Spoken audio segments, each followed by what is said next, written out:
Good morning, everyone. For Wall Street Media, this is Ekaterina and the crazy guy named Dog. We're here to help you to make money in the stock market with information you can't find anywhere else. That's what we do, isn't it, Ekaterina? Yeah. When we're not kayaking. Being crazy. Right. And not flipping the boats around. That's right. And when we're not doing the Colin Stewart Growth Conference, which is super fantastic, right? Yeah. Yeah. And we watch all the videos at wsm.com/webcast/CLST. Our friends, all of them. generally, it will be at wsw.com/webcast/CLST. That's what I said. You said WSM. No, I said WSW. Mike, did I say WSW? WSW. It's on tape. So, and we have a video. We're going to have a little bet here. We have a video today from... Okay. We have a video today from Drew Fromkin, President and CEO of Clinical Data, ticker CLDA, discusses Velazidone, a drug for the treatment of depression, which is in its phase 3 study and was launched in March of 2008. So moving into an overview of our late-stage compound, this drug candidate, Velazidone, has a unique mechanism of action. It's a dual-acting serotonergic drug, and it has an SSRI and a 5-HT1A component. Last year, we finished our first phase 3 trial and reported our data in September of 2007. That data demonstrated that we met our primary endpoint and our supportive secondary endpoints. So it was really a wonderful result for us.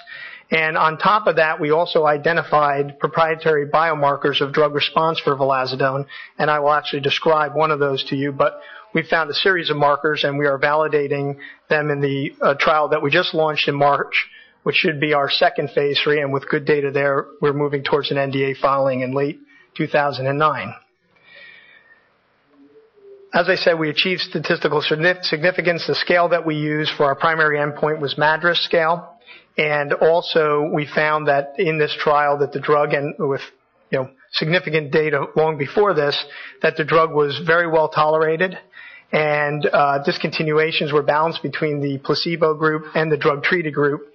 And also, where there were adverse events, they were well tolerated. They often did not, most often did not lead to discontinuation, and in fact were very consistent with what we see in the SSRI and other depression-related classes.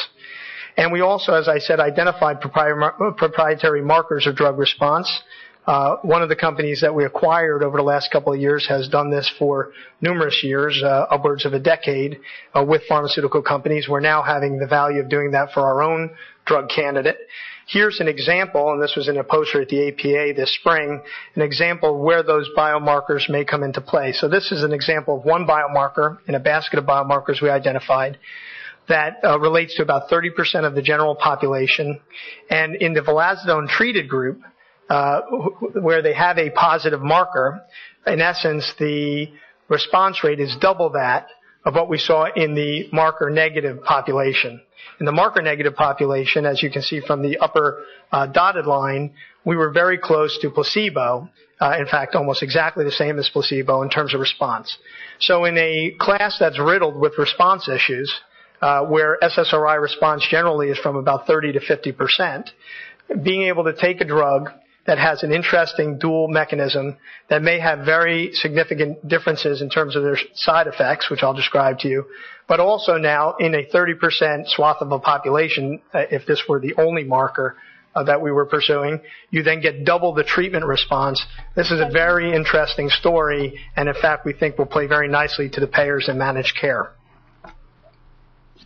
Brian C. Henry, Executive Vice President and CFO of Cray, ticker CRAY, spoke of the industry's demand for high-end processors to calculate increasingly complicated models, for which Cray's recently released XT5 and XT5H both address, the former being the most scalable Linux supercomputer in the world. Michael Edelhart, interim CEO of LiveDeal, ticker LIVE, talked about providing classified capabilities and other services that can help small to mid-sized businesses use the Yellow Pages program effectively. They plan to branch out into more and more ventures and take on partnerships.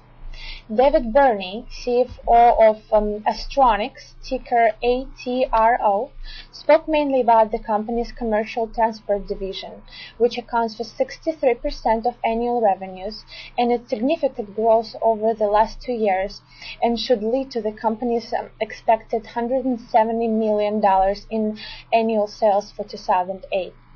Andrew Kersey, President and CEO of CAS Medical Systems, ticker CASM, discussed the Foresight Absolute Cerebral Oximeter, the only cerebral oximeter with FDA clearance for non-invasive continuous measurements of absolute cerebral tissue oxygen saturations for neonates, infants, children, and adults. Michael Silton, CEO of Rainmaker Systems, ticker RMKR, announced their goal for growing international business, a higher renewal rate, higher revenue for clients, and better interaction through software technology. Super cool stuff from Colin Stewart. Thanks, Katarina. My pleasure, Doc. We are here every day at Wall Street Media. We forgot. That's right. What was that for? About our Mr. Gordon and Mr. Pickens. That's right. We've got Boone Pickens' video about renewable energy, Rich Gordon about the economy, commodities, and renewable energy.